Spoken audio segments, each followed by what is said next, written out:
Hey y'all, Natalie here for a cherry on top today, and I wanted to scrap this fun summer photo that I have of my kid. I'm going to use the photo to inspire the colors on my background, and I'm going to use this awesome die from Alta New. It's called Leaf Mix Die Set. They also just had a new one in the store that's called Tropical Leaf Mix Die Set that I'm probably going to also have to have, but I love getting a good die set that is super versatile. This has about 15 different leaf dyes in it, and you could do it with any color scheme in any style. You could literally just make pages all year long with this leaf dye set and make so many different things you'd never even know that you were using the same dye set. So I'm going to use a wreath design, and some of the papers that I chose in that orange color have some leopard print on them, which is my fave. So I'm using this kind of circular leopard print looking stencil from, I think it's ACOT, to just give some texture all the way in a circle around the wreath. And I'm going to do a blue wreath to match the float that my child is floating on. And most of it is going to be covered up by the leaves, so you're just going to see the blue peeking out. So I'm using this Nuvo shimmer powder, and the color is Blue Blitz. So I spritzed down some water around the texture paste, the dried texture paste, by the way, and I sprinkled on the Nuvo dust, and then I went back and added additional water. And so that made it kind of spread out and fan out like you see it doing there, but I am going to spread it around with my paintbrush as well.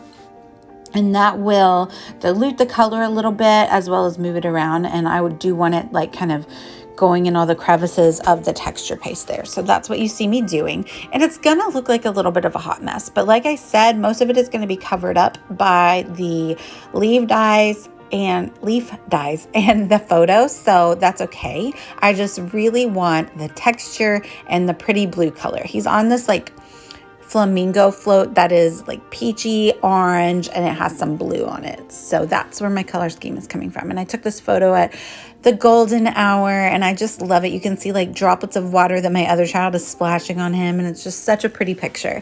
So I just wanted to create a pretty page to go with it. So I was showing you how well the blue matched in the photo to this Blue Blitz shimmer powder by Nuvo. And I love powdered inks. They can get a little messy, although I will say I didn't really have a big mess going on at all.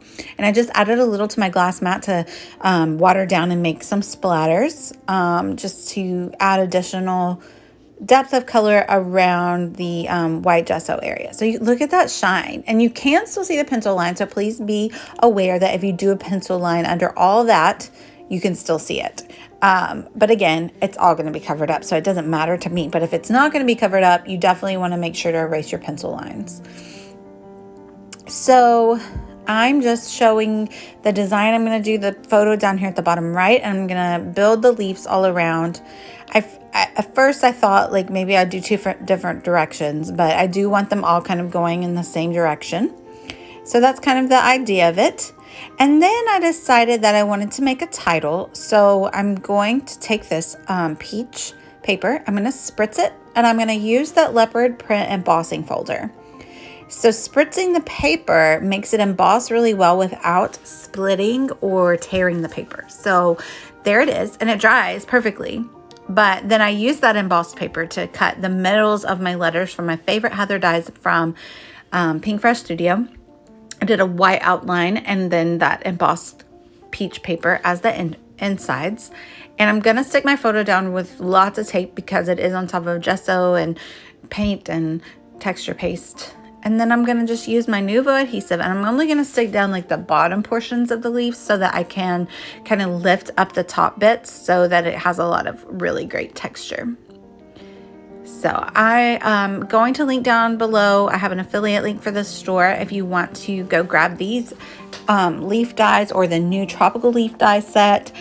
Even though they're tropical, you really can use them for so many different things. Woodsy adventures, and even not. Like, you could make a Christmas wreath out of them. I'm telling you, they're so versatile. And I've had this set for a little bit, and I've been wanting to do more layouts with it. So hopefully I will be doing that. This won't be the only one you see coming up. It's a super fun color scheme too. I liked that I could just draw that from the float. It's definitely not something that I probably would have figured out on my own. So that was fun. But anyway, like I said, I'm going to pop the link down below if you want to go grab your own die set. I think a die set is a really good investment because it is so versatile and you can use it on so many different things. You could also use it on cards. I recently used one of these leaves on a pocket page. I mean, super versatile. You can use as many as you want or as few as you want. Now I'm just adding my Pink Fresh Studio Essential Gems in this peachy orange color, and that's going to be it. I know it looks like a lot, but it really came together super quickly. The longest it took was for me to twist the die cut machine, but again, I just used probably 4 different dies and a few different papers, so it didn't really take that long. So let me know if you have any questions. I would love it if you would subscribe to my channel, give me a like, and go hop over and see what the store has to offer. Make an investment in those dies and you won't regret it. Thanks for watching, y'all. Bye.